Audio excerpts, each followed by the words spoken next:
Hi, this is Dr. Gregory Sadler. I'm a professor of philosophy and the president and founder of an educational consulting company called Reason.io, where we put philosophy into practice. I've studied and taught philosophy for over 20 years, and I find that many people run into difficulties reading classic philosophical texts.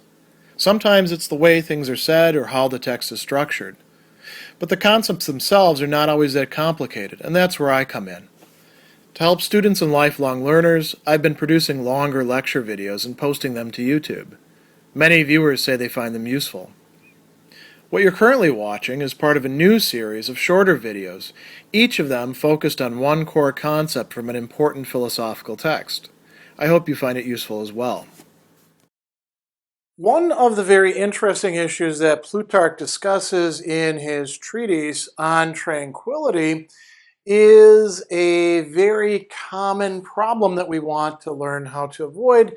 He talks about this as a common mistake, saying most people, tous de polus, right? So the majority of people wind up being upset or bothered, pained, exasperated by the bad things, the kaka, not the vices in this case, which would be kakia, but just bad things, not just of friends, and we can translate it as relatives or literally people from the same household, people who are your familiars, right? Maybe your workmates or neighbors, people like that, but also your enemies, your echthron.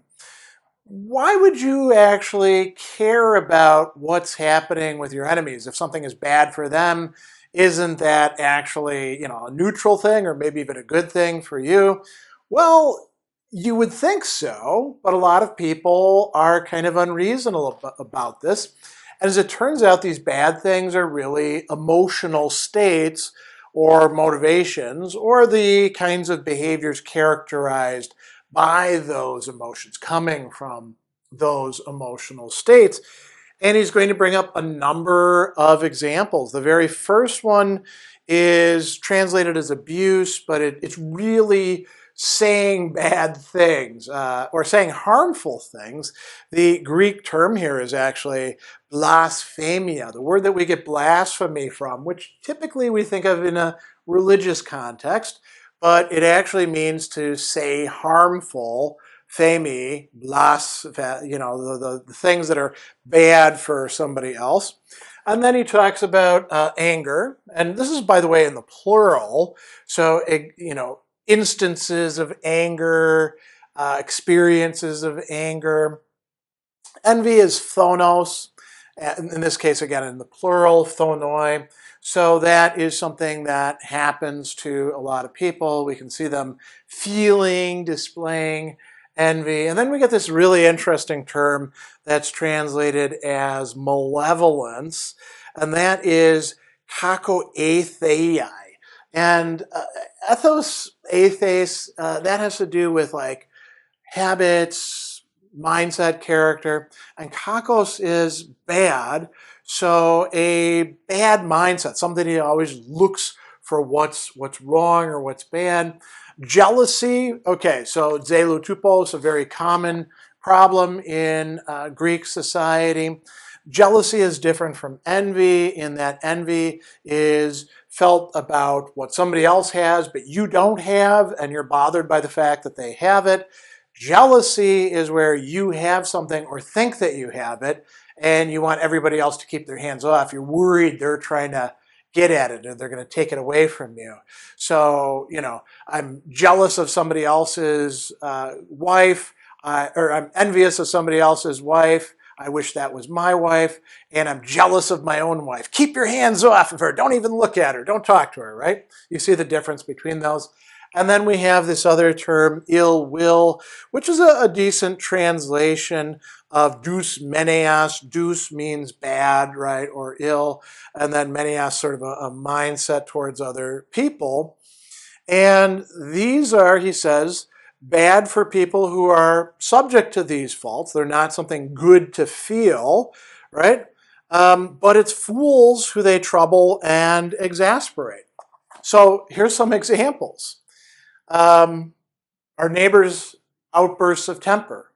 So that's bad for them.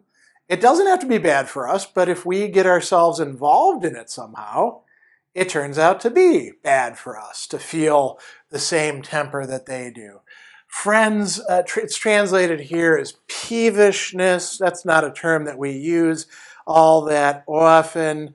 And it's actually not so much friends as such, like philoi, but people that we share, space and time with, that we have some sort of connection with.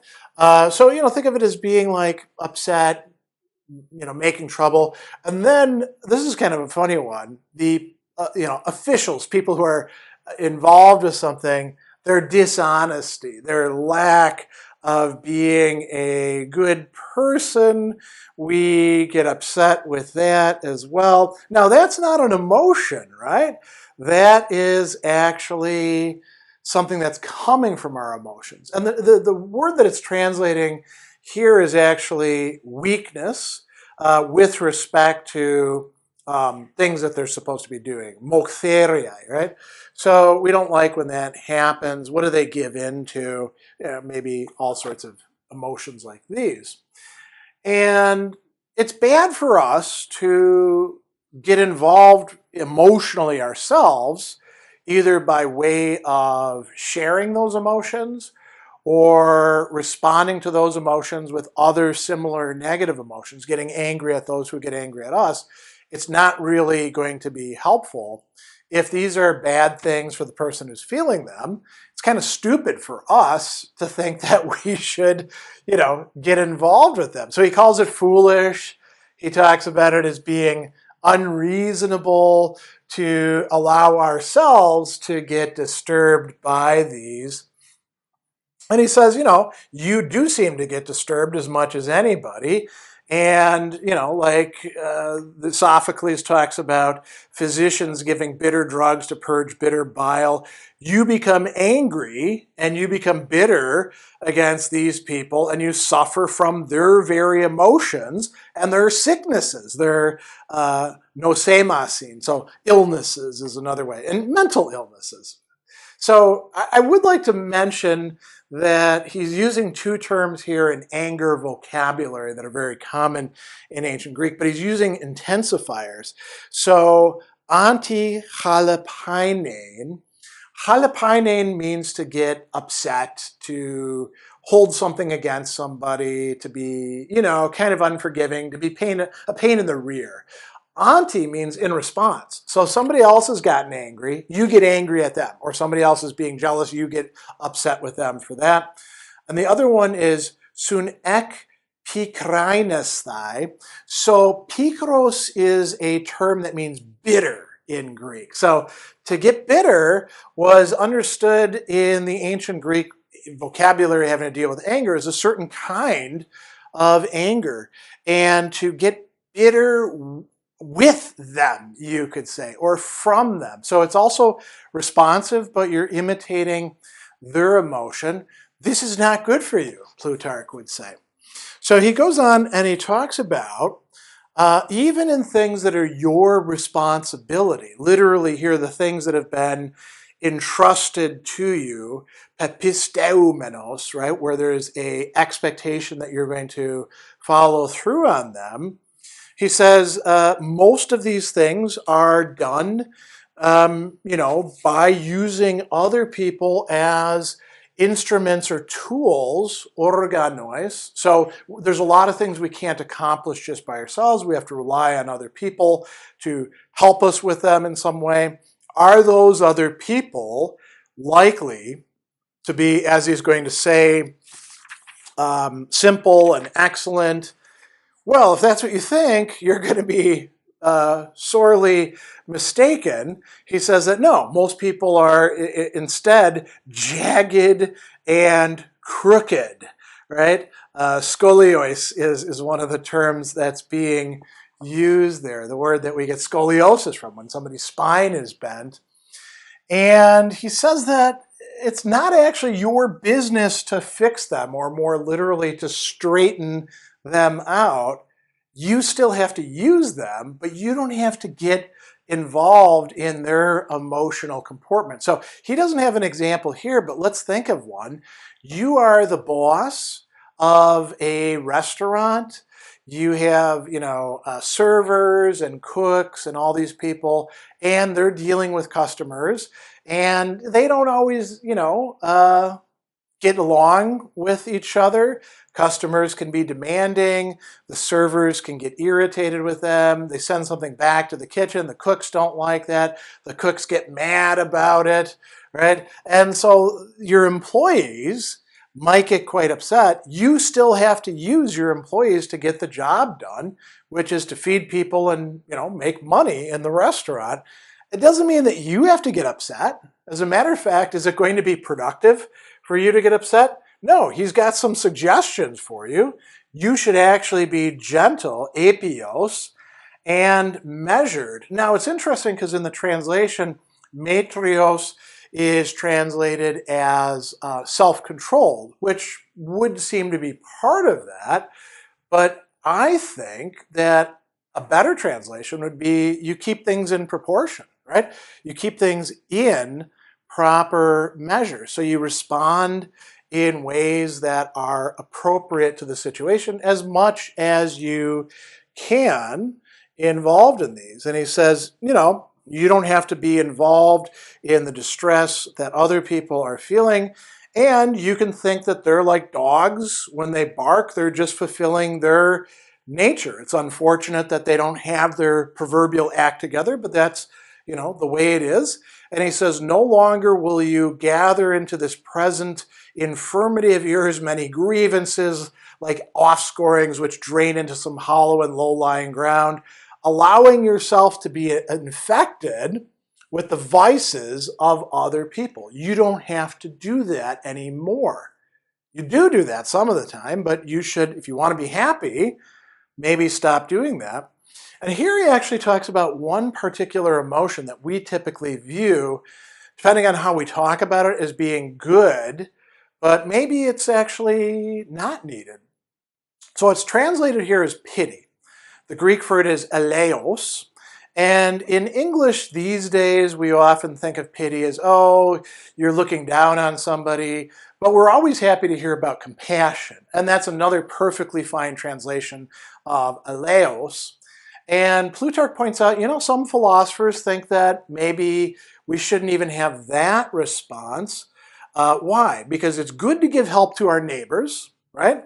But we don't have to participate in their being upset, and we don't have to give in to that. And he goes on and he says, we should actually be paying attention to our own mindset. So rather than feeling distress at what other people are feeling, you can actually focus on your own mind, and that'll allow you to be, it's translated as happy, but I think content for euphrone is probably a better rendering. You can be content by just looking at your own mind and saying, I don't have to get upset about these sorts of things. This is actually quite good for me. So, you don't have to contrast yourself with other people or put them down. But, it's good if you're not buying into their stuff. Now, he says something else at the very end that I think is quite interesting. So he tells us that,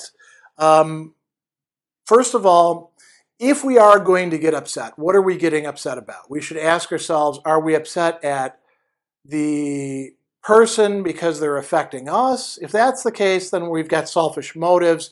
If we think that something is bad and we want to feel a negative emotion, it should be because it's bad in general. Now, putting that aside, he cautions us against excessive worries, being anxious about things, unworthy appetites and desires. Unworthy there just means it's paraxion, so not having value, right? And then aversions, and it's translated as dislikes, but a better translation is actually the more literal one, slander, because it's diabolais, right? Diabola means slander, to criticize. So when we find ourselves getting upset and saying bad stuff about people, right? So these things will lead us, they will produce suspicion and hatred towards other people, not just in general, but anybody that we think is interfering with us getting what we want or making us have to deal with things that we don't want. If we don't want to feel that way, then, we need to leave these sorts of emotional states behind because they are what produces it. So very interesting reflections here on Plutarch's part about how we can avoid, as the current proverb goes, co-signing somebody else's BS, right? We don't have to buy into their things that they're upset about. We can be concerned with them. We can take action about them, but we don't have to share or respond to their negative and probably overblown emotional responses that they are feeling and exhibiting. It doesn't do us any good. So if we can follow this, Plutarch thinks this will actually help us towards tranquility.